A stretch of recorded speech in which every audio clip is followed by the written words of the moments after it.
अखिया, राजा हो करी हमारी ओरिया, राजा हो हमारिया, राजा हो बराई बेचई पनावा, सैया हो बराई बेचई पनावा, वही रे बरैया के पतली कमरिया, वही रे बरैया के पतली कमरिया, राजा हो लचकई हमारी ओरिया, राजा हो लचकई हमारी ओरिया, राजा हो बराई बेचई पनावा, सैया हो बराई बेचई पनावा।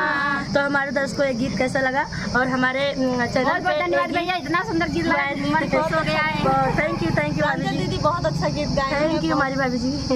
कब है?